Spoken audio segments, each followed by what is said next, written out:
Hello दोस्तों, मैं अभिषेक सिंह भदौरिया आपका स्वागत करता हूं अथेनियम एकेडमी की डिजिटल क्लासेस में। और हम अपना विषय स्टार्ट करने वाले हैं रसायन विज्ञान। जो यह विषय हमारा अपन कह सकते हैं चपरासी से लेकर कलेक्टर तक के लिए एग्जाम के लिए ज़रूरी है, जो मैं बार बार अपने लेक्चर में इसमें बोलता हूँ रसायन विज्ञान में। और जहाँ रसायन विज्ञान बहुत अच्छा पूछा जाता है उस लेवल से लेकर हम चल रहे हैं, जैसे कि आरआरबी एग्जाम होता है आपका, एमपी स्टेट में जेल एग्जाम होता है, इन सभी के लिए इम्पोर्टेंट। और दूसरा आर्मी टेक्निकल और आर्मी क्लर्क के एग्जाम्स होते हैं, उनमें आने वाले विज्ञान के लिए इंपॉर्टेंट है। डिफेंस में भी जो आता है उनके लिए भी इंपॉर्टेंट है। ठीक है, तो हम लोग अपना जो स्टार्ट कर रहे हैं, जो टॉपिक लेकर चल रहे हैं, वो हमारा अभी क्या चल रहा है टॉपिक रसायन विज्ञान में। तो हम लोग कंटिन्यूस जो पढ़ रहे हैं, तो हमारा रसायन विज्ञान में भी चल रहा है इलेक्ट्रॉनिक विन्यास यानी इलेक्ट्रॉनिक अरेंजमेंट। ठीक है, रसायन विज्ञान। और रसायन विज्ञान में हम कंटिन्यूस क्या पढ़ रहे हैं, तो हम लोग पढ़ रहे हैं इलेक्ट्रॉनिक अरेंजमेंट, या इसी को हम लोग बोलते हैं, इसी को बोलते हैं हम लोग इलेक्ट्रॉनिक विन्यास। ठीक है, अब इलेक्ट्रॉनिक विन्यास लिखना सिखा रहा हूँ मैं आपको। और पिछली क्लास में मैंने कोशिश भी की थी, तो हम लोग कुछ एक बनाना भी सीखा था, जिसको फटाफट देख लेते हैं। तो मैंने उस लेक्चर में आपको ये बताया था कि इलेक्ट्रॉनिक विन्यास लिखने के लिए सबसे इंपॉर्टेंट चीज़ है कि हमें क्या आना चाहिए। तो इलेक्ट्रॉनिक विन्यास लिखने के लिए हम लोगों को आना चाहिए, मैंने बताया कि 3 नियम हमें पता होने चाहिए। 3 नियम, ठीक है। 3 नियम कौन कौन से पता होने चाहिए? एक तो पता होना चाहिए N+L का नियम। ठीक है, ये हम लोग पढ़ चुके हैं पिछले लेक्चर में अच्छी तरीके से। और ये किसने दिया था?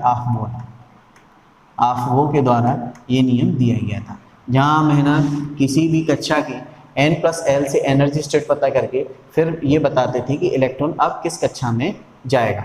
ठीक है, जैसे एग्जाम्पल भी हम ले लेते हैं, जहाँ हमने ये पढ़ा था कि जहाँ इसका मान कम होगा वहाँ इलेक्ट्रॉन पहले, और जहाँ इसका मान ज़्यादा होगा वहाँ इलेक्ट्रॉन बाद में। ठीक है, मैं जस्ट एक रिवीजन टाइप उससे पहले, फिर हम आगे चलते हैं। 3 नियम, 3 नियमों में से ये पहला नियम था। ठीक है, 3 नियमों में से पहला नियम था। ठीक है, इसके बारे में हम लोग पढ़ चुके थे। जैसे मतलब एक एग्जांपल ले लेते हैं, 4s और 3d, इसको ले लेते हैं। अभी इसके बारे में बताते हैं। जैसे मान लो कि हम कुछ एक लिख रहे हैं, तो फर्स्ट S 2s 2p, मतलब पहली कक्षा के S क्लास में इलेक्ट्रॉन जाएगा, फिर दूसरी कक्षा के S क्लास में आएगा, फिर दूसरी कक्षा के P क्लास में जाएगा, फिर तीसरी कक्षा के S क्लास में जाएगा, फिर तीसरी कक्षा के P क्लास में जाएगा, फिर तीसरी कक्षा के D क्लास में जाएगा, फिर चौथी कक्षा के S क्लास में जाएगा। लेकिन एक्चुअल में होता क्या है कि चौथी कक्षा में इलेक्ट्रॉन पहले आता है और तीसरी कक्षा की लास्ट कक्षा यानी D जो होती है उसमें बाद में जाता है। ऐसा क्यों होता है? तो उस चीज़ को हम यहाँ से समझ सकते हैं। 4s और 3d में N+L की वैल्यू, जस्ट रिवीजन टाइप बता रहा हूँ। तो मैंने बताया था कि जो हमारा S होता है, जो हमारा सबसे पहला नंबर होता है, वो होता है N का मान, जो संख्या होती है N का मान। अब S की वैल्यू L के लिए निर्धारित है, क्या होती है? 0। तो इसकी वैल्यू कितनी होगी? टोटल 4, N+N की। ठीक है, अब यहाँ होता है 3 N का मान, और L का मान D के लिए कितना होता है? तो हम लोग पढ़ चुके हैं कितना होता है। तो हमारा होता है कितना? L का मान 2। तो 3 और 2 कितना हो गया? 5। तो किसका एनर्जी लेवल ज़्यादा हो गया? 3d का हो गया। तो उसमें क्या है? इलेक्ट्रॉन बाद में जाएगा और 4s में पहले आएगा। ठीक है, अब दूसरी कंडीशन मैंने ये भी आपको बता दी थी कि N+L का मान अगर इक्वल हो जाए, एग्जाम्पल में आप ले सकते हो N और +L का मान बराबर हो जाए। क्या हो जाए? बराबर हो जाए। ठीक है, एक एग्जाम्पल लेके देख लो। जैसे कि आपसे मैंने बोल दिया N+L का मान बराबर हो जाए, जैसे 4p और 5s, निकाल के देखिए जरा। तो 4p में N का मान 4 और P का मान कितना होगा आपका? 1। तो कितना हो गया ये? 5। ठीक है, 5 हो गया। 5s में N का मान 5 और L का मान कितना है? S का 0। कितना हो गया? 5। बराबर है। अब इलेक्ट्रॉन किस में जाएगा? तो जिसकी संख्यात्मक मान यानी N का मान जो कम होता है उसमें इलेक्ट्रॉन जाएगा। क्लियर है? जब N+L का मान बराबर होता है। ये आफवो का नियम था। ये किसका नियम था? आफवो का नियम था। तो देखें जरा आप कि आफवो के नियम, ये आफवो का नियम था। फिर इसके बाद हमें जो नियम दिया गया था N+L जो नियम दिया गया था उसके बारे में देखते हैं। तीसरा नियम हमें क्या दिया गया था? ठीक है, N+L के बाद यानी N+L आफवो का नियम था। और इसके बाद में फिर से एक बार मैं देख लेता हूँ, नियम लिख लेता हूँ आपके लिए। पहला आफवो का नियम, जो 3 नियम समझने हैं उनके लिए बार बार ये लिख रहा हूँ। आफवो नियम क्या था आपका? N+L का नियम। ठीक है, समझ गए सब लोग, क्लियर हो गया अच्छे तरीके से। 3 नियम हमें जानने हैं तब हम इलेक्ट्रॉनिक विन्यास अच्छी तरीके से लिख पाएंगे। दूसरा नियम जो है, दूसरा नियम है हमारा हुंड का नियम। हुंड्स लॉ पढ़ा होगा आप लोगों ने, है ना। हुंड का नियम कहते हैं इसे, हुंड का नियम, ठीक है। इसे पढ़ने से पहले हमें तीसरा नियम जानना जरूरी है, वो है हमारा पाउली का अपवर्जन नियम, ठीक है। पाउली का अपवर्जन नियम या पाउली एक्सक्लूजन रूल, ठीक है, लॉ, पाउली एक्सक्लूजन, ठीक है, लॉ। अब इसको जानना जरूरी है सबसे पहले। ये 3 नियम हैं, इन तीनों नियमों को आपको जानना जरूरी है, तब आप इलेक्ट्रॉनिक विन्यास लिख सकते हैं। तो पहले पाउली समझते हैं, फिर हुंड समझते हैं, ठीक है। चलो देखें, तो पहले पाउली का नियम समझने के लिए हम जरा यहाँ ध्यान दें, ठीक है, कि पाउली का नियम है क्या। पाउली नियम क्या बताता है, तो पाउली का नियम ये बताता है कि भाई जो कक्षा होती है, कक्षाएँ अपनी होती हैं एस, ठीक है, और पी उप कक्षा जो होती है डी और F. S P D F जो होती हैं, इनमें क्या होते हैं आपके, इनमें होते हैं ऑर्बिटल कक्षक होते हैं। एस में होता है 1, पी में आपके कितने होते हैं 3, ठीक है, डी में कितने होते हैं आपके पास में 5 और एफ में आपके पास कितने होते हैं 7। पढ़े हैं हम लोगों ने कक्षक, बहुत अच्छे तरीके से पढ़े, नहीं पढ़े हो प्रीवियस लेक्चर देखें और समझे क्या होते हैं कक्षक ऑर्बिटल। अब इन्होंने बताया कि इनमें भरे जाते हैं इलेक्ट्रॉन, कक्षा में क्या भरे जाते हैं इलेक्ट्रॉन। ये पहले ही पता लग चुका है, हमारे नील्स बोर थे उन्होंने बताया था कि इस तरीके से इलेक्ट्रॉन होते हैं इनमें। अब लेकिन इन्होंने नया क्या बताया, तो इन्होंने बताया कि जो इलेक्ट्रॉन्स इनके अंदर भरे होते हैं उनका स्पाइनिंग, 2 इलेक्ट्रॉन है, उनका स्पाइनिंग जो होता है, उनका स्पाइनिंग अपोजिट होता है। मतलब एक अगर चक्कर लगा रहा है दक्षिणावर्त तो एक चक्कर लगाएगा वामावर्त, मतलब क्लॉकवाइज और एंटी क्लॉकवाइज, ये स्पाइनिंग होती है, चक्रण होता है। स्पाइनिंग जो होती है इलेक्ट्रॉन्स की, वो दोनों इलेक्ट्रॉनों की जस्ट अपोजिट होती है, कभी भी समान नहीं होती। स्पाइनिंग यानी कि चक्रण, चक्रण कैसा होता है इलेक्ट्रॉनों का, विपरीत होता है। ये किसने बताया हमें, ये बताया हमें, ये हमारा रूल है, पाउली के अपवर्जन रूल है, कि उन्होंने बताया जैसे पी में अगर भरें तो ये जस्ट अपोजिट होके भरेंगे, ठीक है, विपरीत होकर भरेंगे इनके कक्षक, क्योंकि पी के पास 3 कक्षक है, 3 कक्षक में 2-2 इलेक्ट्रॉन भरेंगे, बट वो कभी भी समान दिशा में चक्कर लगाते नहीं। कौन सी दिशा में चक्कर लगाते हुए, तो फिर से इनके में मैं बता देता हूँ, एक लगाते हैं क्लॉकवाइज, इसको बोलते हैं हम लोग दक्षिणावर्त, ठीक है, और दूसरा चक्कर लगाएगा, अगर एक क्लॉकवाइज लगा रहा है तो उसका दूसरा लगाएगा वामावर्त यानी एंटी क्लॉकवाइज। इस तरीके से उनका चक्रण होता है किसी कक्षक के अंदर भरे जाने वाले इलेक्ट्रॉनों का। ये हमें किसने बताया, इनकी स्पाइनिंग जो होती है वो अपोजिट होती है, पाउली के नियम द्वारा हमें ये बताया गया। चलो हमें ये पता चल गया कि इनके अंदर इलेक्ट्रॉन इस रूप में भरे जाते हैं, ठीक है। और मैं दिखा देता हूँ किस तरीके से और हम लोग लिख सकते हैं, ठीक है।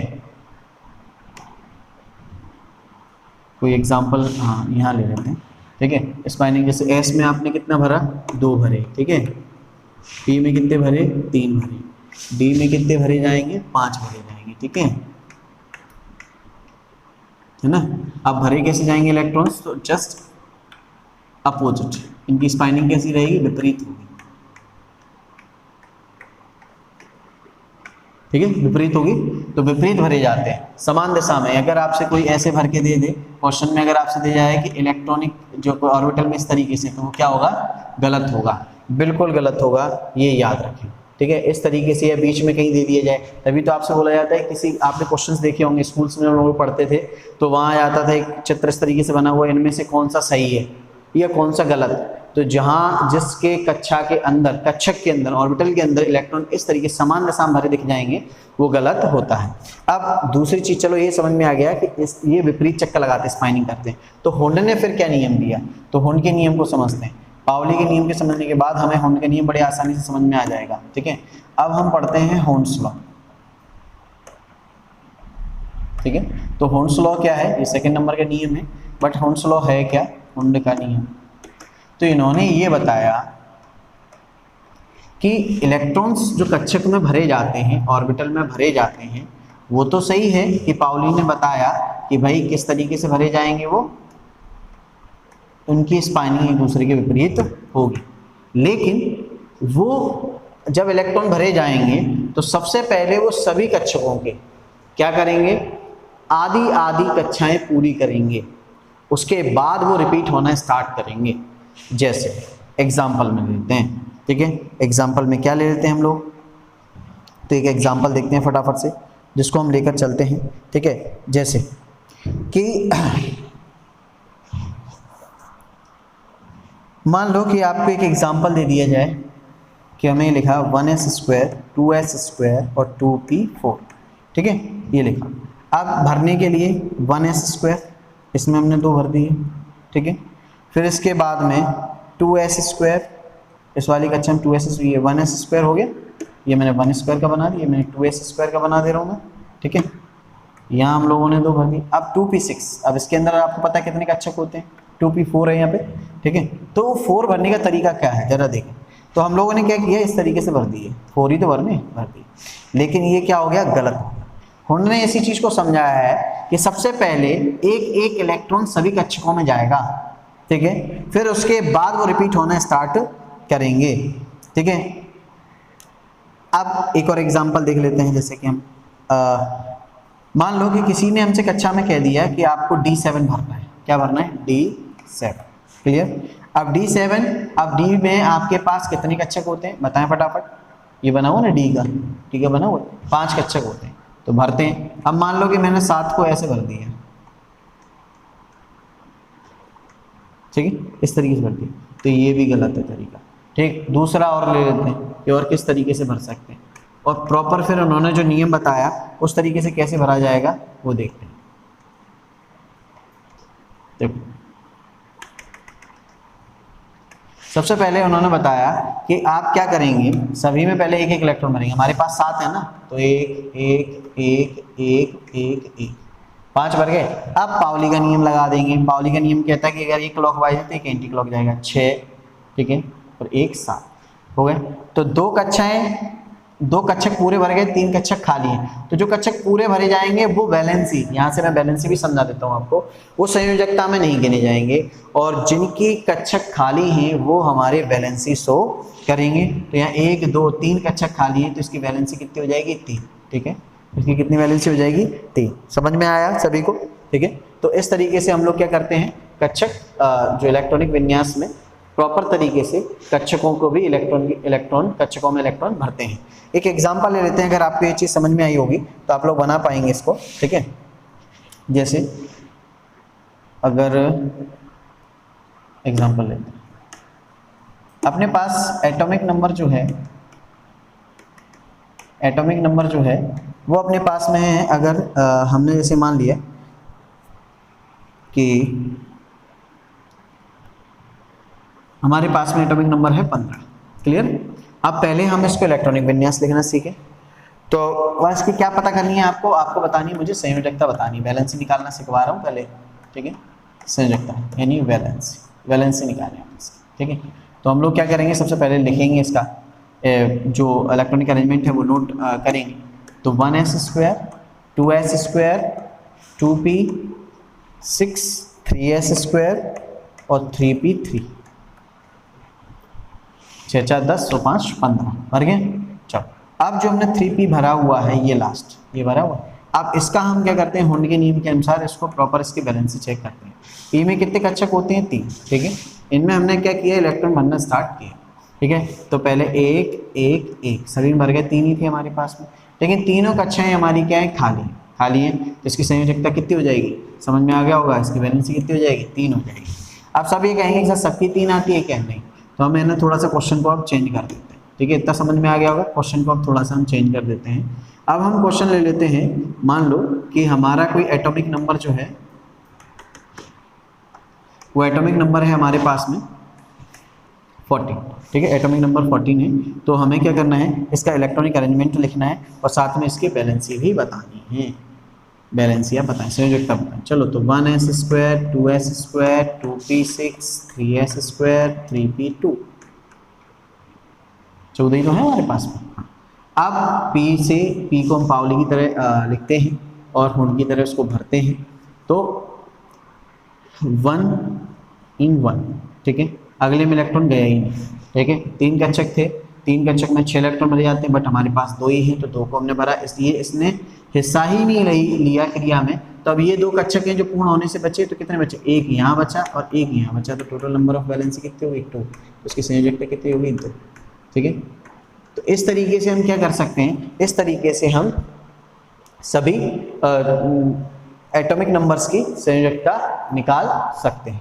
प्रॉपरली समझ में आया? तो ये 3 नियम हमें आने जरूरी हैं, जिससे हम इलेक्ट्रॉनिक अरेंजमेंट लिख सकते हैं और साथ में उसकी वैलेंसी निकाल सकते हैं। क्लियर हुआ होगा यहाँ तक? चलो आगे देखते हैं, हम एक और चीज़ समझने के प्रयास करते हैं कि एटॉमिक नंबर 30 तक 2 एक्सेप्शन इस चीज़ के, बाकी सब आपसे बन जाएंगे। और वो कौन कौन से हैं, अगर हम बात करें तो आपका 24 एंड 29। ठीक है, अपन एटॉमिक नंबर 24 और 29 की बात करते हैं कि वो एक्सेप्शंस क्यों हैं। ठीक है, तो पहला हम लेते हैं अपना एटॉमिक नंबर जो है हमारा, वहाँ कुछ इंपॉर्टेंट चीज़ें और एग्जाम के लिए मोस्ट इंपॉर्टेंट है, इसलिए समझाना चाह रहा हूँ आपको। और दूसरा है आपका, फटाफट से पहले आप तो खुद बनाएं इसकी वैलेंसी, फिर मैं बताता हूँ क्या दिक्कत है। एटॉमिक नंबर 24, 29, ठीक है, इनकी वैलेंसी और साथ में इनका इलेक्ट्रॉनिक अरेंजमेंट इनका जस्ट डिफरेंट बन जाता है।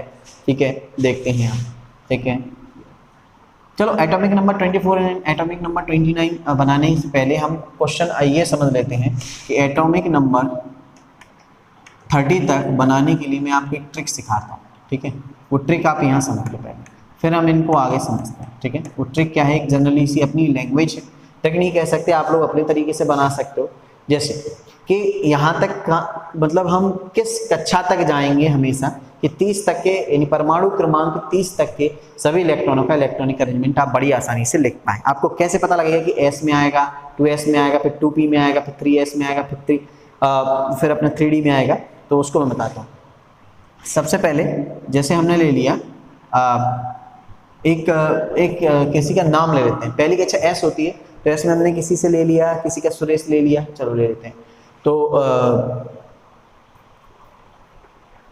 हाँ, सुरेश को ले लेते हैं। तो पहला है सुरेश, फर्स्ट एस। ठीक है, यानी कि पहली सीट, या ऐसे कर सकते हैं कि हम लोग ट्रेन में सफ़र कर रहे हैं। ठीक है, और ट्रेन में सफ़र कर रहे हैं और ट्रेन में सीटों का रिजर्वेशन। तो पहली सीट है, अपन ये कह सकते हैं, इसको हम लोग हिंदी में लिख लें तो आप लोगों को याद रहने का रहेगा कि किस तरीके से हम इसको याद रखें। तो इसको ले लेते हैं हम लोग, पहली सीट सुरेश की। ठीक है, किसकी भाई, सुरेश की। दूसरी सीट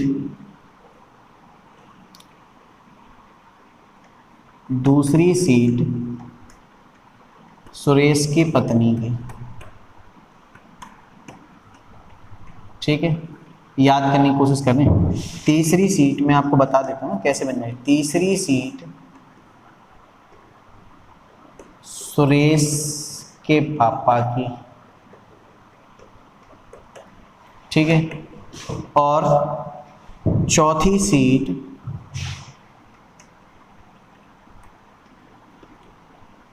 सुरेश की 3 दीदी की।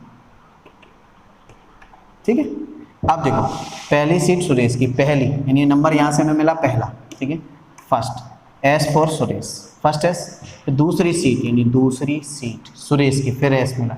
फिर दूसरा आगे लगाया कि पत्नी, एक और वर्ड मिल गया 2P, 1S 2S 2P। ठीक है, फिर आगे चलिए तीसरी सीट, यानी पहले तो 3 नंबर आएगा सुरेश की, और तीसरी सीट सुरेश के पापा की, फिर तीसरी सीट पर सुरेश के पिताजी। ठीक है, 3P, 3S 3P। फिर चौथी सीट सुरेश की, फिर चौथी सीट सुरेश की 4S। फिर चौथी सीट सुरेश के 3 दीदी की 3D। तो देखो 3P के बाद 3D आना चाहिए था, लेकिन 4S आ रहा है। क्यों आ रहा है? एनर्जी लेवल के कारण। चेक कर लो आप, इसका एनर्जी लेवल ज़्यादा है, इसका कम है, तो कम वाले में इलेक्ट्रॉन पहले आएगा आप वो के नियम के अनुसार। तो 4S आप इसको याद रखोगे तो आपको पता है एटॉमिक नंबर 30 तक 3D बाद में आएगा, 4S पहले आएगा। क्लियर है? ठीक है, तो ये इलेक्ट्रॉनिक अरेंजमेंट होता है। आप एटॉमिक नंबर 30 तक आप लिख सकते हैं, स्क्रीनशॉट ले सकते हैं और अपने तरीके से आप याद भी कर सकते हैं। और भी मैं ट्रिक बताऊंगा कि किस तरीके से हम लोग इनको निकाल सकते हैं। तो हमारा क्वेश्चन था कि आपको इनमें से एटॉमिक नंबर 30 में से जो एक्सेप्शन है, हमारे अपवाद हैं, उनका इलेक्ट्रॉनिक अरेंजमेंट मैं आपको सिखाना चाहता हूँ। ठीक है। तो पहला है एटॉमिक नंबर, मैंने बताया था आपको 24,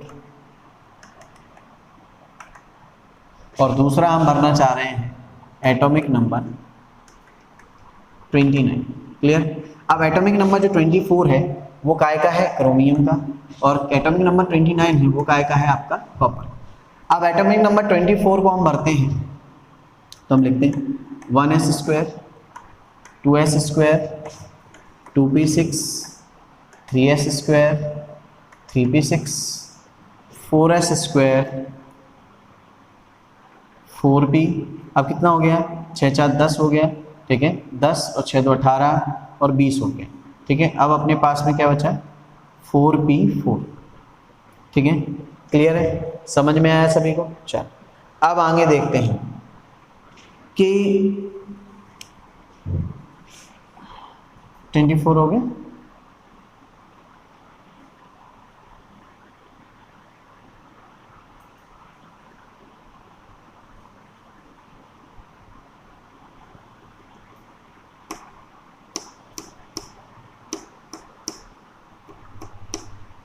कितना हो गया जरा देखिए, 2 2 4 6 10, 10 2 12, 6 18, 18 2 20 और 4 24, ठीक है। क्लियर सभी को। अब इसके बाद में चलो सेक्शन में थोड़ा सा गड़बड़ हो रहा है, हम लोग इसका बना के और देखते हैं। तो यहाँ से मैं आपको समझा दूंगा कि यहाँ पर 4p है ना, 4p से पहले आपको पता है कि यहाँ पर क्या आता है, अभी मैंने बताया था आपको कि 4s के साथ में 3d आएगा, तो गलत हुआ ना यहाँ पे, तो वो चीज़ भरनी है आपको। तो वो चीज़ देखते हैं हम लोग, ध्यान देना है प्रॉपर।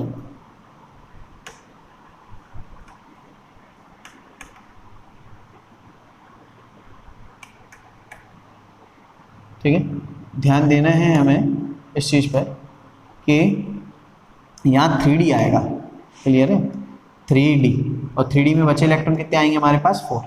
और इसका अब हम लिख के देखते हैं, इसका एटॉमिक इलेक्ट्रॉनिक अरेंजमेंट 29 का देखते हैं। तो 1s², याद रखना वही तरीका, फिर 2p, फिर 3s², फिर 3p6, फिर 4s², फिर 3d। अब 3d में कितना हो गया यहाँ पे, 3d में हो गया 9, ठीक है। तो क्योंकि देखो क्या होता है कि आपको पता है कि s में कितने इलेक्ट्रॉन भर पाते हैं आप, 2 इलेक्ट्रॉन, p में कितने भर पाते हैं, 3 कक्षक हैं तो 6 इलेक्ट्रॉन्स, d में आपके पास 5 कक्षक हैं तो 10 इलेक्ट्रॉन, ठीक है, और f में आपके पास 7 कक्षक हैं तो 14 इलेक्ट्रॉन भर सकते हैं। तो 2 2 4 10 6 10 और 10 20 और 9 29 हो गए। अब आप ये देखो कि D को फुल करने के लिए कितने चाहिए, 10 इलेक्ट्रॉन चाहिए। अब क्या होता है एक्चुअल में, ध्यान दें कि अब एक चीज़ मैं आपको समझा रहा हूँ यहाँ पे, पहले हम इसमें देखते हैं, ठीक है। 3D कक्षा पहले आएगी कि नहीं आएगी, और 4s बाद में जाएगी, यानी कि ये रही आपकी 3D वाली कक्षा और ये रही आपकी 4s वाली। अब 4s 2 इलेक्ट्रॉन के साथ पूरी है, और 3D में आपके पास में 5 इलेक्ट्रॉन होने चाहिए थे, लेकिन आपके पास में कितने इलेक्ट्रॉन है, 4। तो क्या होता है, याद रखना, कक्षा का एक रूल होता है, कक्षक का, ऑर्बिटल का एक रूल होता है कि ऑर्बिटल या तो अर्धपूरित होनी चाहिए तो क्रिया नहीं करेगी, बैलेंसी नहीं दिखाएगी, या फिर पूरित होनी चाहिए, कंप्लीट होनी चाहिए, पूरित। तो पूरित होने के लिए सिर्फ 10 चाहिए और अर्धपूरित होने के लिए 5 चाहिए, किसको, डी कक्षक को, चाहिए कि चाहिए। अभी 3D में क्या है, 4 है, तो इसमें क्या करेगा, एक इलेक्ट्रॉन ऊपर तो नहीं जा सकता लेकिन ऊपर से नीचे आ सकता है। तो एक इलेक्ट्रॉन जैसे यहाँ आ जाएगा तो यहाँ कितने हो जाएंगे, 5, ये अर्धपूरित हो जाएगा, और यहाँ कितना बचेगा, 1, यानी कि यहाँ इसको लिखा जाएगा प्रॉपरली, ये करेक्शन हो गए 4s1 और 3d5। तो इसकी वैलेंसी पता है कितनी होगी, इसकी वैलेंसी होगी 4s कक्षा पूरी नहीं है, ये तो क्रिया करेगा ही नहीं क्योंकि ये अर्धपूरित हो चुका है। जो चौथी कक्षा बाहर वाली कक्षा में इलेक्ट्रॉन देखे जाते हैं तो बाहर तो 4s आ रही है ना, तो 4s में 1 खाली है तो इसकी वैलेंसी हो जाएगी 1, संयोजकता 1। ये एक्सेप्शन है, याद रखना है ध्यान से। क्या समझाया है, वीडियो को बड़ा धीमे धीमे तरीके से देखना, समझ में आ जाएगा। यहाँ देखें, यहाँ पे भी वही है कि 4s बाद में है और 3d पहले है, 3d में 9 है, 1 जोड़ दिया जाए तो 10 हो जाएगा, यहाँ 2 है तो 2 में से 1 ये ले लेगा इससे और पूरित हो जाएगा तो फिर यहाँ कोई बैलेंस नहीं बचेगी 4s। तो ये चीज़ें रिग्रेट हो क्या, 4s1 और 3d क्या हो जाएगा 10, ऐसे लिखा जाएगा, ये दो चीज़ें नहीं आएंगी। ये इस तरीके से लिखे जाएंगे। क्यों लिखेंगे ये आपको पता है, जबकि रूल सही है लिखने का, बट ये इसलिए हो गया क्योंकि एक इलेक्ट्रॉन ट्रांसफर हो गया डी कक्षा को पूरा करने के लिए। तो ये पूरी तो हो गई, ठीक है। तो 29 इसको इस तरीके से लिखा जाएगा, इसकी वैलेंसी भी क्या होगी, 1 होगी, और 24 को भी ऐसे लिखा जाएगा। ये 2 अपवाद हैं एटॉमिक नंबर 30 तक। आपको सिर्फ परमाणु क्रमांक 30 तक के ही इलेक्ट्रॉनिक विन्यास बहुत अच्छे से लिखने सीखने हैं, आप ये याद रखें। आपको बार बार मैं जो चीज़ें बता रहा हूँ उन चीज़ों पर ध्यान दें। इलेक्ट्रॉनिक विन्यास आपको 30 तक के याद करनी है, ठीक है, लिखना सीखना है, याद करनी है, उनके परमाणु भार याद करने, उनको लिखना सीखना है, ठीक है। दूसरा तरीका और फिर बताता हूँ, एक तरीका और बताता हूँ आपको इलेक्ट्रॉनिक विन्यास लिखने का। ये समझ में आया होगा यहाँ तक। देखिए, एक जो हमने स्कूलों में सीखा है उसको लिखने का प्रयास करते हो। जैसे मैं लिख रहा हूँ, जैसे मैं बना रहा हूँ, वैसे ही आप भी कोशिश करना, ठीक है। 1s 2s 2p 3s 3p 3d, ठीक है, 4s 4p 4d 4f। इसके बाद में सभी कक्षाओं में चारों कक्षाएं आती हैं, मतलब सभी क्लास में सभी उप कक्षाएं आती हैं। तो 5s 5p 5d 5f 6s 6p 6d 6f, ठीक है, 7s 7p 7d, जहाँ तक लिखना है आपको वहाँ तक आप लिख सकते हैं। अब इनको लिखने का तरीका क्या है, ज़रा ध्यान देना। हमें एरो बनाना है, वो भी बिल्कुल हम ये कह सकते हैं कि बिल्कुल स्ट्रेट, ठीक है, क्रॉस करना है। तो पहले हमने यहाँ एरो बनाए, फिर यहाँ से लौट के गए, हमने इस तरीके से बनाए, ठीक है, समझ में आया। अब इसके बाद ये एरो बनाए, फिर हम लौट के गए, फिर ये बनाए, फिर हम लौट के गए, फिर हमने ये बनाया, फिर हम लौट के गए। एरो बनाने हैं, ठीक है।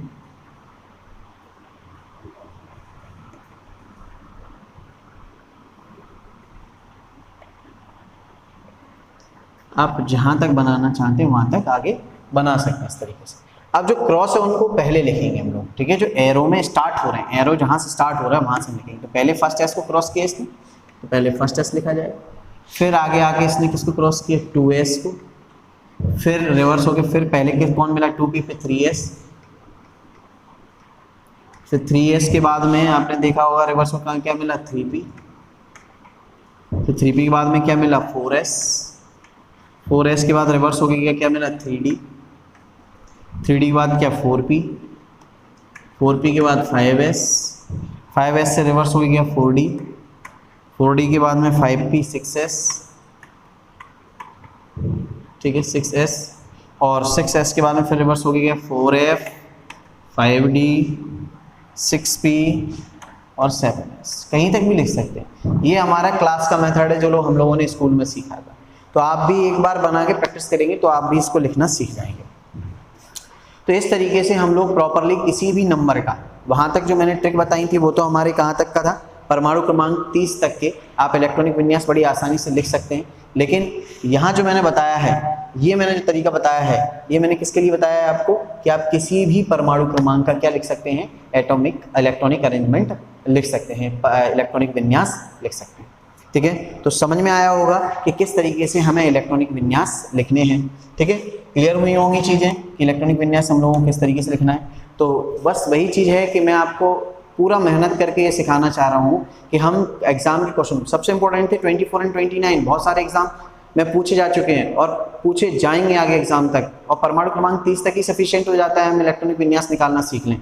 तो आप जब तक ना सीख पाएँ तब तक बराबर वीडियो देखें, पॉज करें, लिखें, सोचें, समझें। नहीं समझ में आए तो मुझे एक कमेंट में लिख के दें, मैं फिर से कोशिश करूँगा उसे समझाने की। ठीक है, तो मिलते हैं हम लोग इसी तरीके से आगे क्लास में, हमारी नेक्स्ट क्लास जो भी रहेगी उसमें मिलते हैं। तो तब तक के लिए अपना ध्यान रखें और घर पर रहें। मिलते हैं हम लोग नेक्स्ट क्लास में।